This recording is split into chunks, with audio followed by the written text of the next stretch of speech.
All right, Treasury Secretary Tim Geithner says the U.S. economy is in a stronger position today than it was 2 years ago, but could rising oil prices slow that growth, weaken that position? That's a concern for many, including our next guest. He is Dean Maki, chief economist at Barclays Capital, and Bloomberg ranks him among the best forecasters on the U.S. economy in the world. Also with us, Rich Miller of Bloomberg News, author of our story today on Secretary Geithner, whom I gather, Rich, you had lunch with, breakfast with yesterday.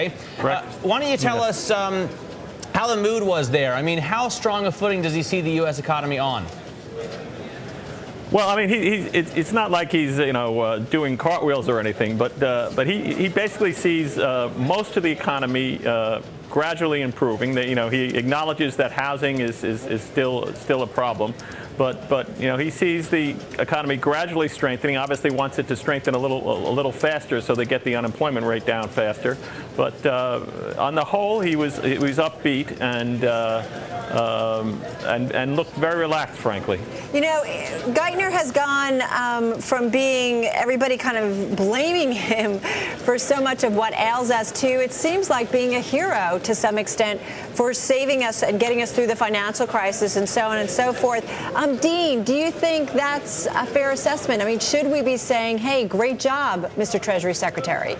Well, I think he does deserve some credit for some of the actions he took during the crisis that do seem to have helped significantly.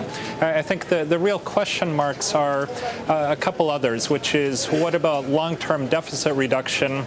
I don't think the budget was really satisfactory on that front for those who are concerned. Also, I think the lack of trade deals so far is another weakness of the administration right now. Rich, how much of that came up at that breakfast? How much was he pressed on that? I mean, the deficit is certainly on the top of everybody's mind right now, and certainly out there in the headlines.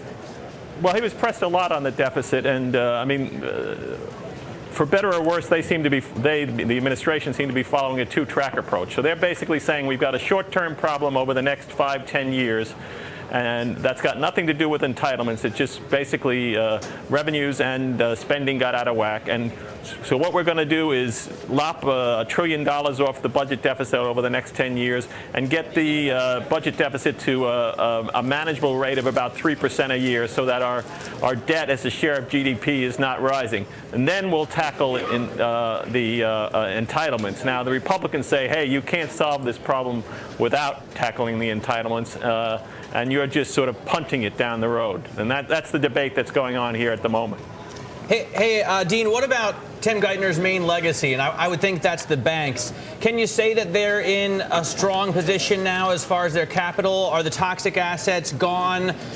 Would they do fine if Ben Bernanke's gift of super low interest rates was taken away?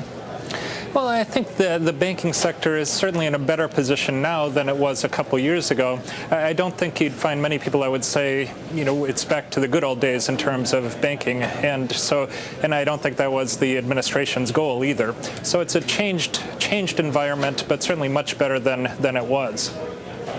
I think the banks. Go ahead, Rich. The banks have a lot more. The banks have a lot more capital, and they. Whether their profit picture is going to be as good as it was a couple of years ago is one thing, but whether, as from a capital point of view, their balance sheet seems to be much stronger than it was a few years ago. Profits and bonuses haven't been bad lately, have they, for banks? It feels like things are back to normal. Dean, let me ask you, because we talked earlier about Mary Meeker. She has a column. She wrote something called USA Inc. in Bloomberg Businessweek, and it really kind of breaks down the budget and the deficit. And she talks about the CBO, the Congressional Budget Office. They've got some, looking at economic projections. And the CBO estimates that USA Inc., meaning the state of basically our fiscal government, could reach break even without policy changes if economic growth were to average 6 to 7% in 2012 and to 2014 and 4% to 5% in 2015 to 2020. That's well above the 40-year average growth rate of 3%. Is our government, as they look at the budget and the deficit and make these fiscal projections, are they way out of whack in terms of economic growth projections in your view? Well, certainly some of the projections are optimistic. There's the government's making a much bigger assumption on how much of the deficit is purely the cycle versus what we see as more of a structural problem. Part of that is we think the natural rate of unemployment has risen where there's no such assumption in the government estimates. And so therefore, they have a more optimistic view of where the economy will settle in the medium term. So I do think there's a bit of that. But the main problem isn't so much in the assumptions. It's just that we do have these structural deficits that go out quite far.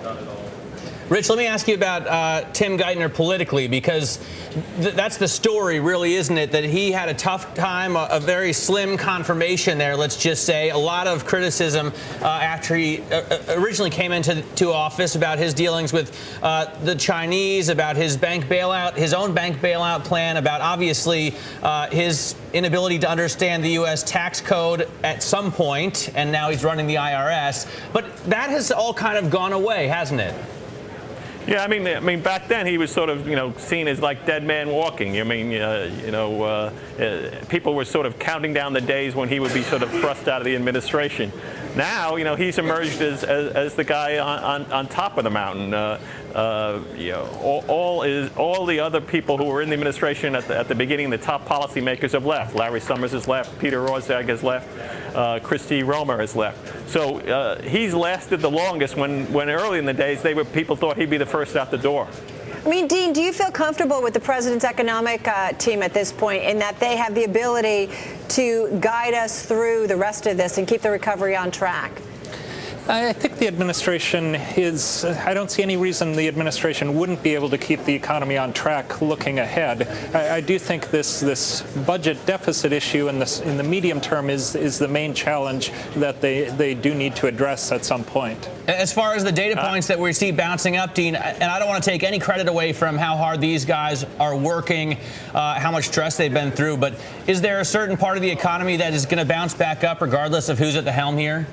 I think that's the case. Our view is that the recovery really started because production got pushed so far below actual sales that production simply had to rebound. So we wouldn't say the economy recovered because of fiscal stimulus per se. That certainly helped on the margin, but we think it was a natural business cycle recovery, and that should continue going forward. Rich, from what you're hearing in and around Washington, does Geithner stay if Obama gets a second term in the White House? Do you think he sticks around here? Well, that's kind of 2 years away. I mean, he certainly is someone who seems to enjoy the job and relish the job. He's got a couple of big things that he's trying to push through that might last into a second term.